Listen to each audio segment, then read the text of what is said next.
নমস্কার, modern astro solution চ্যানেলে আপনাদের স্বাগত জানাই। আমি অভিজিৎ গোয়েন, কেপি অ্যাস্ট্রোলজার।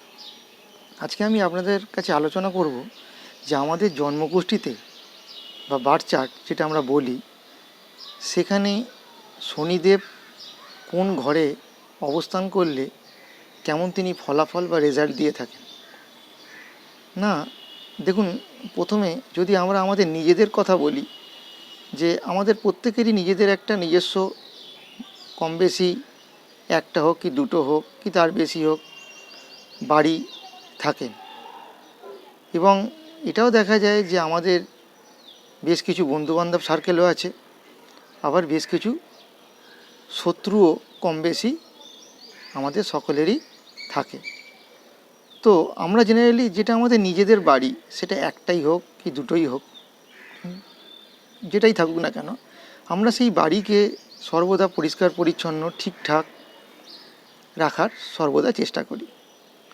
আর যদি আমরা কোনো সময় আমাদের বন্ধুবান্ধবদের বাড়ি যাই, সেখানে গেলেও আমরা, যেহেতু আমাদের বন্ধুদের বাড়ি, সেখানে আমরা কমফোর্টেবল ফিল করি, আমাদের বিশেষ কিছু আনইজি ফিল হয় না বা অসুবিধা হয় না, কারণ সেটা আমাদের বন্ধুদের জায়গা বলে।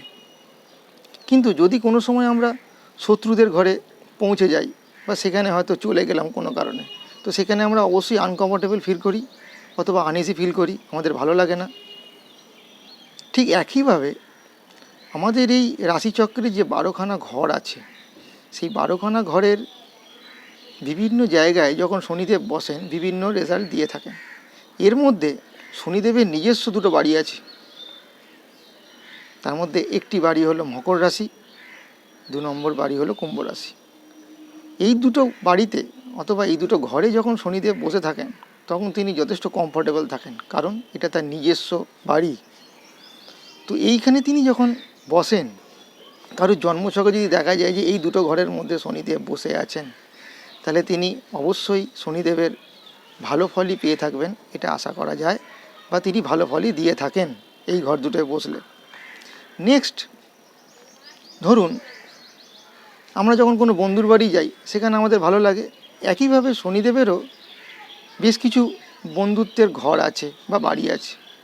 সেই ঘরগুলো কীরকম না, ধরুন মিথুন রাশি, বৃষ রাশি, তুলা রাশি, কন্যা রাশি, এই যে 4টে রাশির ঘর আছে, এই 4টে রাশির ঘরেতে যখন শনিদেব বসেন, এটা তার বন্ধুদের ঘর, এখানেও তিনি যথেষ্ট ভালো ফল দিয়ে থাকেন বা ভালো ফল দেওয়ার চেষ্টা করেন।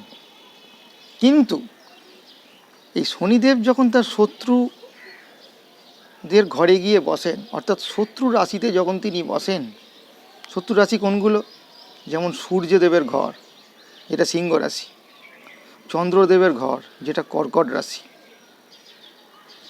বৃশ্চিক রাশি, যেটা মঙ্গলদেবের ঘর, মেষ রাশি, যেটা মঙ্গলদেবের ঘর, এই 4টে ঘরে যদি শনিদেব অবস্থান করে থাকে কারো জন্মকুষ্ঠিতে, তাহলে অবশ্যই জেনে রাখুন, আপনার যখন শনিদেবের দশা, মহাদশা, সাড়ে সাতি অথবা ঢাইয়া আসবে, তখন অবশ্যই আপনি খারাপ রেজাল্ট পাবেন।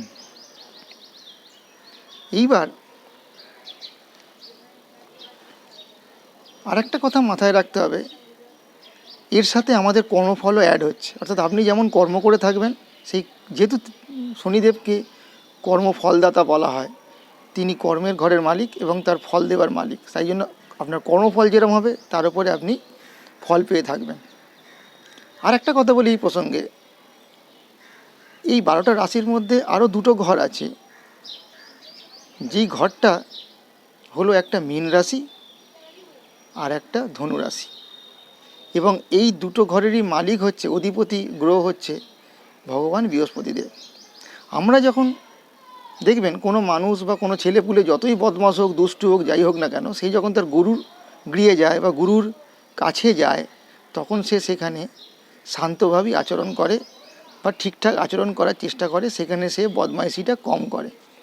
একইভাবে এই শনিদেব যখন তার গুরুর ঘরে গিয়ে বসেন, অর্থাৎ মীন রাশি অথবা ধনুরাশিতে গিয়ে তিনি বসেন, এটা তার গুরুর ঘর, এখানে তিনি চাক বা না চান, তিনি ভালো ফল দিয়ে থাকেন, কারণ তার গুরুর গৃহ বলে।